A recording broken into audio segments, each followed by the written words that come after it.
Hey, what's up, guys? Chad Robo Show here with another episode of the Robo Show, and I'm on today with Sayre Payne. He's a veteran of the Afghan War and Terror, where he from 2010 to 2011 he served the 101st Airborne Division as an infantry platoon leader, and he's also Ohio-based estate planning attorney, and he's the co-host of War Stories with Preston and Sayre, focusing on military history and just storytelling of combat stories and veterans. A lot of you guys definitely have to check out his podcast. A lot of people that listen to this show, the Robo Show, will definitely love their show. So Sayre, thanks for coming on, brother. Yeah, thanks, Chad. Appreciate it. Yeah, as you said, I'm in Ohio. Kind of always been an Ohio guy. My kind of quick military background would have been I did the ROTC route, went to Ohio State, like the 04 to 08, the heavy GWAT years. I was a cadet during that time frame, and then commissioned 08 and did the 4-year active duty thing. Got out in 12. I was infantry and spent essentially basically the whole time I had the privilege of being a platoon leader. That's what I wanted to be. That's why I went to college, and did that in Afghanistan in like Kandahar province. Zari district was where we were. It's kind of like during the surge, and at that time it was heavily involved with the counterinsurgency thing and applying that Petraeus doctrine, and so that comes with training Afghan National Army. That comes with having an interpreter to be able to train the Afghan National Army, of course, but then also you've got humanitarian engagement type stuff, rice and mosque refurbishment kits. But at the same time, you're at the Wild West, where it's very hostile, very hostile. It was a hornet's nest. Essentially where we were, there was a line in the sand south of Highway 1. And if you went south of it, you're going to get shot at. And that's how it's been since the Canadians. And so anyway, you had to deal with that stuff. You had to deal with population engagement once you did go south and all that sort of stuff. And but I did my time and got out in 12 and went back to Ohio, where I worked in finance for a while, about 4 years as like a broker, but then went to law school. And that's what I'm doing now. So I'm in the estate planning field, and I do host a podcast. Thank you for mentioning, with my buddy Preston, he was our fire support officer. So we were in the same company. He's a West Point grad, and obviously we've been friends and stayed close ever since. And now we just we like to say it's kind of like sitting at the VFW, and just kind of. Our goal is to kind of get the stories out where we know that we think they're awesome, we think they're cool, they're ordinary, everyday people from all states, but they do extraordinary things, and it's not that they don't want to talk about it because of guilt or shame or anything malignant. It's just they don't feel right talking about it because so many people did much more, which is true. There's always someone who's done more. Sure. But it doesn't take away from their experience. And so anyway, that's kind of how it started, and we have fun sharing it, getting people talking. Yeah, well, as I was preparing for this, you and I have a lot in common. So one of the things that you mentioned was your interpreter. I have my interpreter, Aziz, and I had tried for 6 years in the SIV process, Special Immigrant Visa process, to get Aziz out. And Aziz did 8 deployments with me. He did over a decade in special operations, mostly JSOC and with the agency, and amazing human being, amazing hero to America. And for a guy like that not to be able to get an SIV in 6 years, clearly it's a broken system. You had your experience trying to work with the SIV system with your interpreter, and I think from what I gathered, you have really committed your life now to be an advocate. One of the areas you commit your life to is being an advocate for interpreters. And fighting for those who fought along service members for the last 20 years. And so you wrote an article in 2019, and I'm going to read the title of it here, A Duty Owed, which is the failure of the Special Immigrant Visa Program and its message to allies and enemies and our enemies. I think this is a really important thing for those listening, that Sayre wrote this article in 2019. So already identifying that the SIV process was broken, and the message it communicated to both our allies and our enemies, and it was published by the University of Dayton Law Review. and won the school's annual award for legal writing. So it was a notable article. Can you talk about that article? Why you wrote it? What was your experience with the SIV process, and why you say it's a failed process? Yeah, well, I'll go into that a little bit. So actually, I started writing that in 2017 even, because it has been an issue that I got out in 12, and I was actually just to back it up a second. You're an officer, you always have these appointed duties. I was like the interpreter handler for the company, and I like that stuff. I took like Arabic in college, those GWAT years, thinking I would go to Iraq. I'm into that sort of stuff of the drinking the tea and smoking cigarettes and building the team, and that cohesion, because that's what it is. You got to know them as humans, and they all are humans. They're all people. Your interpreter's a human. Your Afghan National Army comrade is a human. The local elder's a human, and the Taliban that we kill are humans. And it's just for me personally to think of someone who it's that the brothers and sisters in arms component of someone who's beside you on the line fighting the enemy, right? And they're willing to give their lives for you and you them, and it's to me at least it's unforgettable. And then to let these people kind of float away or just completely disregard them and just let them kind of dissolve in the system is unforgivable, in my opinion, for us as a nation to do that. And anyway, so I was already dealing with that. Like when I was working at Merrill Lynch, we had internet. I was doing phone calls to Afghanistan trying to talk to the MEP coordinator in China because I had a letter of recommendation kicked back because there's 3 interpreters that I've specifically been handling. One of them, my platoon one that I had the whole time for 12 months, he's in the United States. He's a U.S. citizen now. That's a success story. Yeah. But then the other 2, we've just had these issues, right? The letter of recommendation issues, the horrible rollout, the horrible bureaucracy. And anyway, when you're in law school, you got to write. If you make law review, kind of like your varsity writing team, I guess. You got to write an article, and it has to be a novel legal piece. And it's kind of easy to go what you know. And this is one that's always pissed me off, or upset me. Sorry. And the legal component. Here's the upsetting piece, and I think you might be able to relate to this too, just with when you're telling a story to people. I have the feeling, my gut, my instinct, and then just observing people is that they agree with us. It's both sides of the political aisle. It's just It's a travesty. It's disgusting. I equate it to when I originally wanted to write this article. It was about basically a breach of contract because you have an interpreter. 2009, the SIV Congress created the pathway in 2009 specifically. They're the ones who control immigration, and they said, "Hey, look, you got to do these 5 things." Like 2 years being an interpreter, you can't get fired, have a letter of recommendation, do these 5 things, and you can get a pathway to the United States. And thousands upon thousands upon thousands have done that. They've checked those blocks, and the United States just basically breaches the contract by not acting upon it. And so even in the 2009 SIV program, when they originated it, they even put a 9-month timeline on the program. I don't know if you knew that or not, but that was on the bargaining end of the United States saying, hey, look, if you guys do 2 years, part of our end is you can come to the United States, and we'll also process in 9 months. Because if you go back and look at it, of course, the reason for the bill, it's because of the known danger that these interpreters face in Iraq, in Afghanistan. Do you know the bill off the top of your head?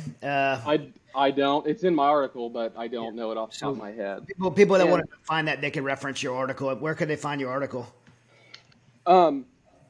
Honestly, if you Google a duty owed, okay, Sayre Payne, Sayre, because it's a published article, so you kind of have to go through those publication issues. That's a tricky part with that. It's not.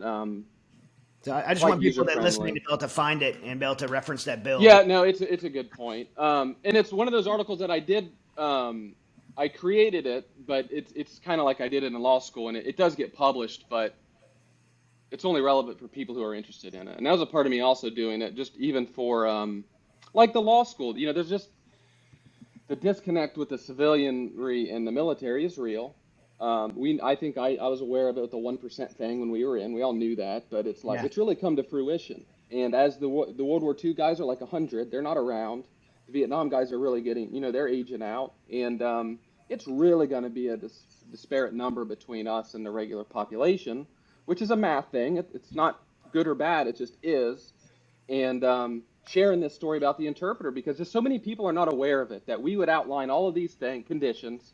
So many people would do it. The government itself knows the danger and just the extreme danger and target once you become an interpreter. It's just more, as you know, it's more dangerous than being an Afghan National Army guy.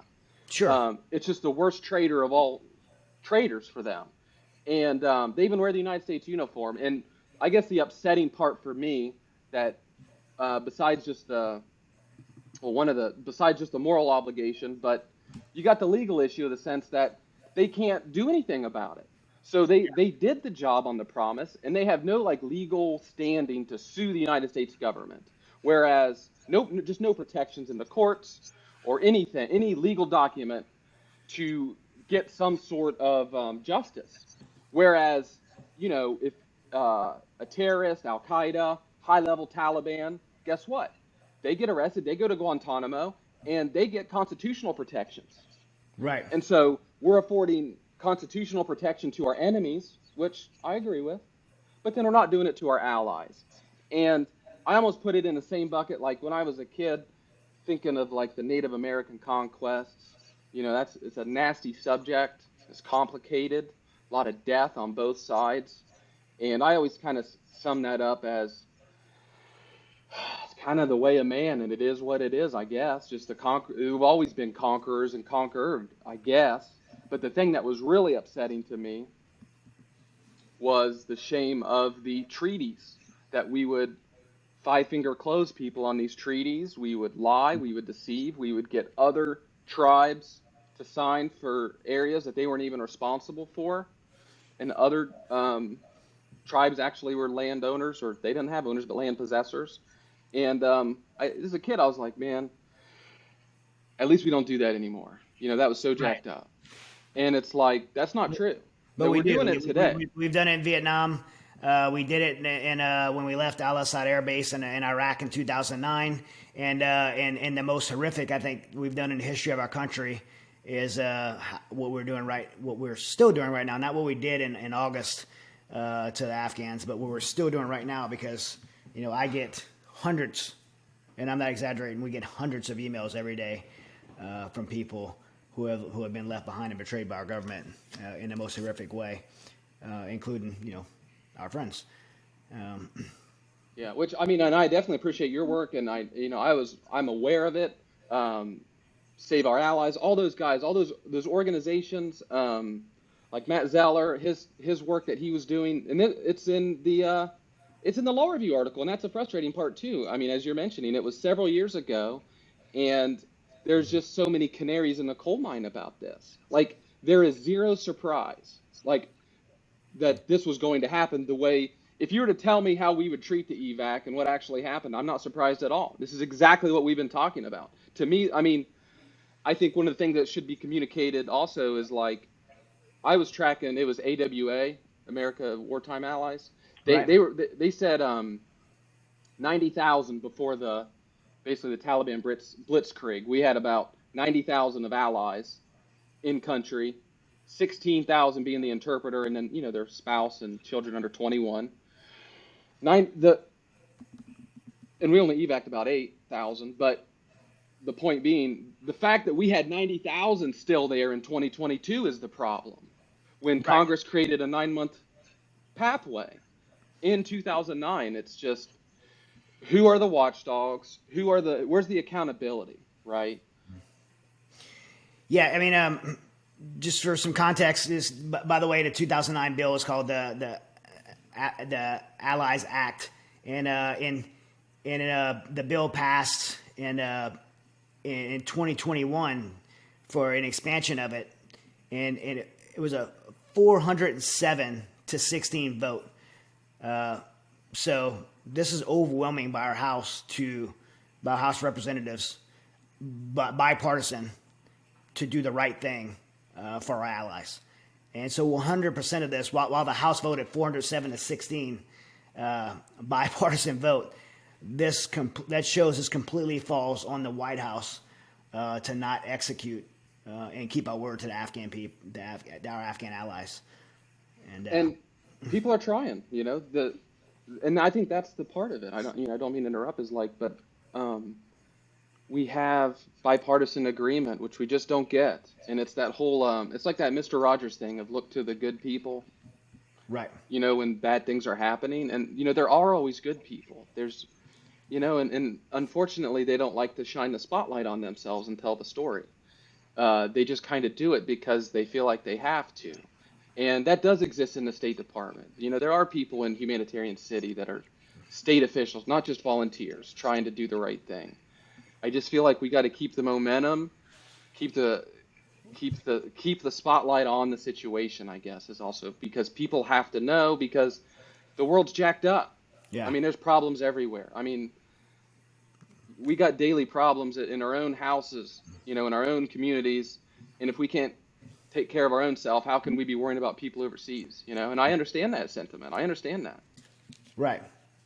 It's, for me, my answer to that is, it's still the core of who we are, and as America. And hey, if we want to take care of our own people, then I just worked an operation in the last week, and last night, within 8 hours ago, we had 23 Americans land here that we got out. So let's not disregard the fact that we still have Americans, our own people there that we left behind. I still think thousands. In December 17th, we got 57 Americans out. Last night, 23. They're still reaching out. So we have Americans there. And now, we have White House saying that, hey, if you're American in Ukraine, you need to get yourself out because we're not helping. I mean, and so, this ties our allies, but also our own people or being in the same group of people that are being left behind.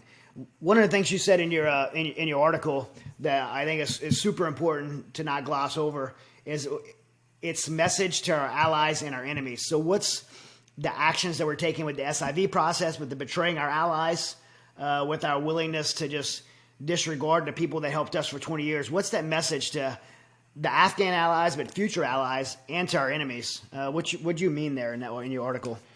Well, without being able to tell the future, I think we're going to have another conflict. And I think that next conflict is going to have to involve cooperation with people who live in that country. Of course, yeah. And I think that bold-faced lying, and you can't do that anymore. I mean, this sunlight is the best disinfectant. People might complain about media and communications and ease of all of it, but it prevents a lot of lying. And lying is still happening. You're talking about the Americans, how many are in country, and all of this stuff. There's lots of, they can disrupt a lot of truth. It's true, but it still allows these stories to sort of come out and be told. And I'm kind of losing my train of thought on that. But the reason for the allies is forget the moral part. We've been talking moral part and my stomach hurting, right? That's all it is. Well, who cares about my stomach? Let's just talk strategic then for people who just want business and results. From a business perspective, who are going to fill those ranks in our next conflict? Because we will need allies. We will need collaborators. And how can they trust us now, right? And how can we? Trust is so important with that, right? Trusting the person to your left and right is like the essence of a deployment. Everybody has to do their job and stay in your lane. And if you can't, because when an ally chooses to fight alongside the United States in Afghanistan or any other war, Iraq or future wars, what they're doing is saying, we trust you so much that we're going to fight alongside you for your cause. And we, even though we know the consequences, probably if you left, we would be killed, and our wives and children and extended family will be killed because of our service to you. So we're putting everything, including our lives of my children, in the hands of trusting America to do the right thing. And so when you burn something like that, it's very hard to gain trust again. And I think one of the things, if I could touch on what you said about the enemies, I've watched, being involved in the war on terror, in and out for 20 years now. What I've seen is how the Taliban recruits. I lived with the Afghan people. I've seen how the Taliban recruit. Mm-hmm. And one of the ways they recruit is they say, hey, all this that America's telling you, it's a lie. They will leave you. They will betray you. They don't care about you. They don't care about Afghans. All they care about is themselves. And that's what they've been recruiting on for years. And so we have two people. We have some people that believe that and join the Taliban. And then we have other people that say, no, that's not true. America's stands for truth and righteousness and freedom. And so we're going to side on the American side. So everything the Taliban has been saying to the Afghan people in recruiting for 20 years has actually, and it's sad for me to say this, has been proven to be true. The Taliban is right. And so when it comes to recruiting and terrorism recruiting for their jihad against the West, we just gave them the ultimate recruiting campaign by proving them to be the ones that have told the truth about who America is. And it's not who America is, because we know who America really is, but who our current leadership is and the decisions they made. And it doesn't matter if you're an Afghan on the ground right now, because the consequences are the same of who America is or who the leadership is. The consequences are the same. Their children are going to be killed. Their wives are going to be raped. Their daughters are going to become war brides and sexually enslaved for the rest of their lives. And they're probably going to be killed for being interpreters and serving with us. So, I mean, the consequences are the same. So we just handed the Taliban the ultimate recruiting tool. Not only did we give them a country to thrive and put madrasas and build terrorists, but we gave them the ultimate recruiting tool. And that's what it tells our enemies, not just in Afghanistan, but around the world. They're already actively using this as a recruiting tool. We told you, look what they did. They left you. They didn't keep their word. They're not who you thought they were. And beyond that, I mean, I'm sure Putin and China, they've been licking their chops at all this. I mean, sure. I think that it emboldens them. It emboldens anybody who wants to. People want to see successful people fail, and they want them to get egg on their face. And we've been, as a nation, very successful for a long time. And I just think there's just it's that human pettiness stuff. It's like you want to see when you're in high school, like the hot, attractive either guy or girl fall on their face and embarrass themselves because they got it too good, and it's just like that resent. And I think that all of that's a part of this, and we're playing into that hand for one because we're losing our identity, because it's like we have the institution of America, because you said we're not like that, right? We as Americans, we the people, but then we have the institution of America, and that's a different animal. Yeah. I mean, our enemies are emboldened right now. I just got this morning. The Taiwan's Ministry of National Defense just announced this morning 39 Chinese aircraft, including 34 fighter jets and 4 electronic warfare aircraft and 1 bomber, have flown into Taiwan's air defense space, air defense identification zone. They did that on Sunday. That's the largest incursion of China going into Taiwan. I mean, our enemies are emboldened. Look at China going into Ukraine right now. They don't care. Iran-backed terrorists just fired.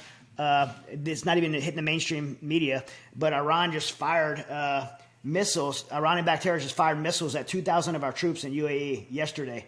I mean, we just had a guy that was on the podcast 2 weeks ago. He just came out on Monday, though. He's an ADA guy. And we found that out from him texting us about, like, they're actively shooting down. ADA is like an ongoing thing, which I'm kind of ignorant of, just being out for almost a decade. They shoot a lot down like a day almost over there. Yeah. And then we also saw it with our allies. The message to the allies. We saw it because you got the local national ally, but we saw it in Kabul in this summer when the U.S. You got U.S. Marines, you got U.S. 82nd. Okay, badass. A lot of them just holding down. Their whole sole mission is to hold down thousands, to hold an airport down and lock it down. That's their mission. Okay, I'm a platoon there. That's a pretty easy mission. I'm locking it down. You're not getting out. I don't care who you are. I don't care who you are. Well, we had the French, we had Canadians, we had Germans, our allies, who fought in that war because of us to join us, who didn't know what we were doing, pulling out like this. And they said, hey, we have our allies. We got to go get them. And you got U.S. service members saying, no, stop. And other countries saying, screw you, I'm going anyway. I feel like that never would have happened 10 years ago. And so I think we're seeing the shift already. That's a real-time example of our word diminishing. And let's go back to for the business folk who just care about the results aspect. You know, our currency is not based upon any physical asset. There's no stack of gold backing up our dollar. It only holds value because people believe it does. And people believe it does because of our word. And so when we diminish our word and our credibility, we are literally impacting the dollars in our pockets. And that, to me, again, makes it another American issue. It's not about necessarily fighting terrorists or the bad guys or guns and all of that stuff. It's just the tentacles are touching in so many different aspects of where we are as America today, you know, in my opinion. I'm Chad Robichaux, a former Force Reconnaissance Marine, 8-time Afghanistan veteran, federal agent, pro MMA champion, and a 4th degree black belt in Brazilian Jiu-Jitsu. Preparation for combat, whether on the battlefields of Afghanistan, the streets of America, or just in everyday life, is a priority to me. And part of being prepared is having the right tactical clothing that you can fight, move, and shoot in if the situation arises. I wear Vertex gear, made by tactical operators for tactical operators. But avoiding these situations is equally important. So when I travel or go out, I like to blend in and not stand out as a target. Vertex has no indicators that would identify you as a target. Even their branding is well hidden. I can't say enough about how much I love their clothes and feel comfortable wearing it on any occasion. I specifically like this shirt. It's designed for concealed carry. It has weighted pull-down tabs at the bottom and quick release buttons for a seamless draw. It also comes with a sewn-in undershirt that provides a barrier between your skin and your weapon. Also, these pants have 2 built-in pockets that accommodate extra mags or a flashlight in your daily carry.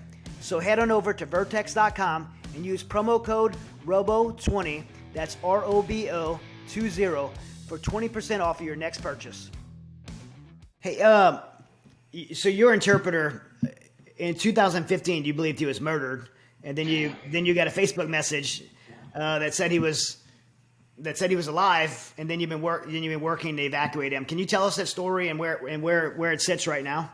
Yeah, so like I said, my original one made it here, my actual platoon one, and then I had 2 company ones. The second company one, he made it to Turkey last year before all of this happened, and he's been stranded there, and so around a year ago now, before the evac, I was trying to, because I've been working on this forever. This is another one of those denial of the supervisor letters, and you can't find the supervisor. Working with him on that. So I escalated to my congressman, because I haven't done that before yet, working on the Turkey guy. And then this summer in July, my other interpreter, who I did his letter of recommendation years ago and tried to process him. It was like 2013 and 14. He was the one I was making calls for when I was working at Merrill, calling a contractor in Afghanistan. And I thought he was dead. The other interpreters thought he was dead. And he contacted me. No, he's alive. And he is in the middle of fleeing from the Taliban. Because he's been positively identified for a long time. And that's been part of his problem, because he got outed while he was on sort of his like little leave while we were deployed.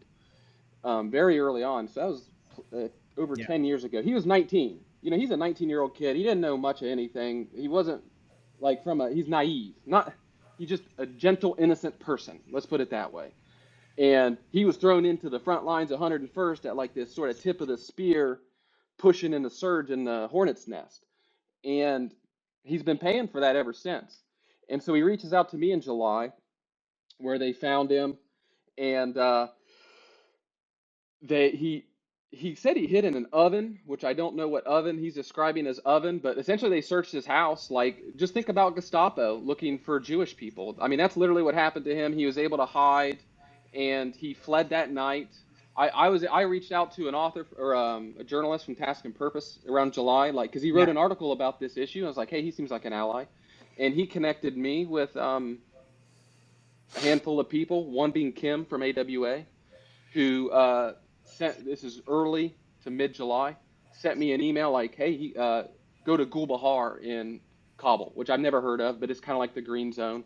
So essentially at night, he was able to flee overnight into Kabul, into this kind of safe area of the apartments where they, at that time, they had armed guards. It was before the fall of Kabul, and he was able to post up there. But this is all through Facebook Messenger, where that story that I guess we all have of handling people from we're in our underwear here in the United States, veterans, hopefully not leading them to their deaths, but they have no other option because they look towards us. They look towards us for help because they felt promised. And even like what I found with the interpreters, they're not even like, because I'm salty. I'm pissed off. Yeah. We are as Americans because of that feeling of betrayal. But I've noticed the interpreters don't even have it. I mean, it's kind of like, well, thanks for trying. I appreciate it. Yeah. You're doing your best. I know that because you said no, that means you've done everything possible. Because that's the America that they see and know. And it's not, there's a distinction between that. And I think a part of it is because of, they worked with some of the best that America has to offer. Truly. Well, they trust us on a personal level, despite our government, because they experienced us on a personal level. And that too. And if you're an Afghan, I would think that you can't have any trust in any form of government. Yeah. Because they've never seen an operating government that was functional ever in their lifetimes.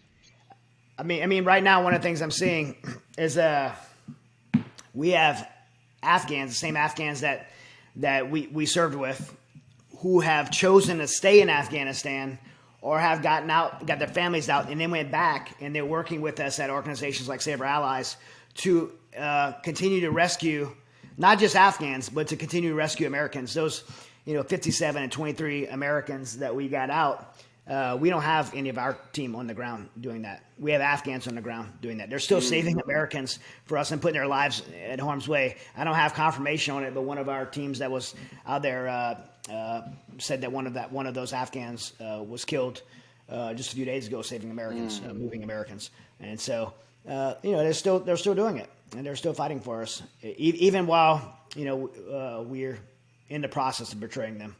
And dissenters of the Taliban itself. They may not be an American ally per se, but they are against the Taliban's way of life. Sure. My interpreter, long story short on my interpreter, we did the gate pushes in August from his area in hiding in Kabul, trying to get through, and always, just didn't make it. Found his way to get on a bus list. I got on a signal chat of West Point grads. There was like 800 people on. Friend of a friend gave it to me. I don't even remember half of this, how it happened, but I got him on a list to get on a bus. They were shoving people through gates. That was a TTP that was working at that time. And he kept getting on the list, and we would, almost there, and, the last bus made it. He's next up, and it just didn't work. And, August is ending, Americans are leaving, and they said, hey, we still got 300 people that we tried to get through that are not able to get through. And that organization that was helping me, or those pool of people, said, we got a spot in Mazar-e Sharif. We're going to try it. There's no guarantee of anything. It's 8 hours away. And I briefed my guy. It's his decision to make, and said, let's do it. And hopped on that bus with faith in these people. And it ended up being Task Force Argo. That's what it became. And we got him out in October. We partnered with them on those flights. Argo, Save Our Allies, Nazarene Fund, Glenn Beck's people paid for a lot of those flights. We all kind of partnered on those flights, so that would have been some of those that we were working together on. Yeah, and he made it out actually on August 17th, not on an Argo flight, but on a it starts with an A. It's like an abbreviation. I wish I knew it now off the top of my head. Wasn't you guys? But anyway, it was another one that we've been partnered with, right? And there was basically 2 extra seats left. And that person who I got in contact with from that signal chat, who was kind of my little liaison into Argo, she took this personal responsibility and accountability for my interpreter and his family, which he has a 3-year-old daughter and a wife, and was able to get him on 2 of the seats with the daughter in the lap. And it was August 17th, and we haven't had many flights since then. I mean, the lily pad operations and all that really shut down right after that flight. And so he's been in Humanitarian City, but Can you say where, like UAE? Is he UAE Humanitarian UAE. City? Yep. So he's working the processing, and things seem to be going okay. There's no complaint. It's slow, and I'm impatient. We all are, but all things considered, it's progress. It's one of the best places to be if you're in a lily pad, and because we were the first. We started.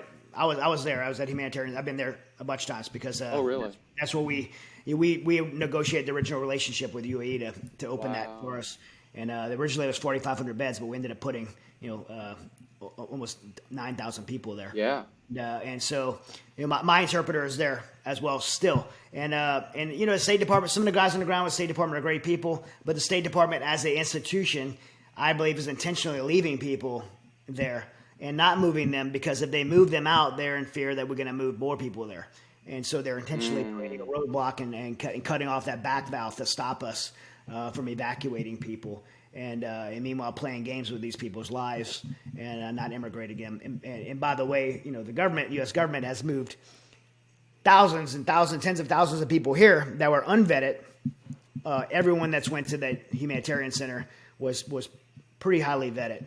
We know who they are. We provided manifest to the Joint Chiefs and to the State Department, so they know who's there. And again, those planes that flew out of those C-17 planes that flew out off of HKIA straight to the United States. No one has any idea who these people are. You got these vetted people that are in humanitarian city, and you got these unvetted people who are already in America. And, they got lucky. Yeah, they got lucky. Good for some of them, but also some of them are not good people. They're not the people you and I are talking about. And when the chips fall down and some of these people do some bad things in America, because they probably will, who they're going to blame? They're going to blame the NGOs. But the truth is, and I just submitted my manuscript for my book on this because I thought that it was very important. Truth be told, the truth. I mean, it's. Anybody who wants to carefully look knows that the difference between the way the NGOs handle the evacuations by vetting and processing and being forced to use the State Department, which is a good thing. That's why we have a State Department and process. But the DOD, and I don't mean the troops, because the troops were there to do the right thing. I mean the DOD flights, how they just massively evacuated people for sheer numbers, not knowing who any of those people were, and not bringing them to a third-party lily pad country. Was not a wise thing to do based on national security. And that goes back to the problem that we had 90,000 people to evacuate already in 2022. I think it was a problem that we had, troops in Afghanistan in 2022, to be honest. That was already a problem. The fact that, from my perspective, that I just never would have thought my last month was May 2011. Bin Laden was killed. And that was over 10 years ago. And so, to think that we would be doing this right now is just unfathomable to me. It's idiotic. And that State Department intentionally delaying things, by the way, that happened with the SIV, both administrations. There's memos and it's a strategic need, right? Afghanistan's a country with very low literacy rate, let alone people who are able to speak English. So it's a very important, and then that mission, being able to have an interpreter, you can't have coin without an interpreter. It's impossible. It is an absolute requisite. And so earlier into the SIV implementation, under the Obama era, it was like, well, we can't let these people flee. How are we going to operate without them? And so, but then wait a minute, what about the 2009 promise? What about the 9-month timeline? What about those 5 things that they were supposed to do when they did do them? How are you going to change the terms now? And that's what they did by not even changing the terms, by just letting this thing go on for 6 years and not making a decision. But being indecisive, it's basically saying no, essentially. Yeah. And that happened. And then Trump administration was sort of just anti-immigration in general, but my readings into that, it was just a mantra of also, you got the strategic need, of course, as the Obama administration, which I understand that. I do understand that. There is a strategic need, but you shouldn't have made the promise then. And then a lot of people thought that these people are all dirtbags, right? Like, you need to stay and fight. You are a coward for leaving. And these are bureaucrats. These are government bureaucrats that don't even know what it's like to be in a trench. They have no idea. They never served with these guys like we did. But, the big number that when they say that is, that's the most insulting thing to say, because the Afghans have sacrificed 66,000 Afghan troops since in the last 20 years. 66,000 and another 80,000 civilians dead. So to say the Afghan people didn't want to fight for their country is ridiculous when we, without notice, took away air support. And these guys wasn't on deployment. Their wives and kids were down the street. They were, we left them in a no-win scenario. So, yeah. With a target on their back. Just a known target. Like, very obvious that the interpreter, like I said, if you're just a rifleman with the Afghan National Army, I don't think Taliban are going to hunt and kill you down, right? Now, if you're probably working with you guys, it's a different story. Yeah. But you're just a regular private snuffy in the Afghan National Army or the National Police. Not quite the bullseye that wear an ACU or Army uniform with American flags, speaking English, living with U.S. troops. That's a whole different.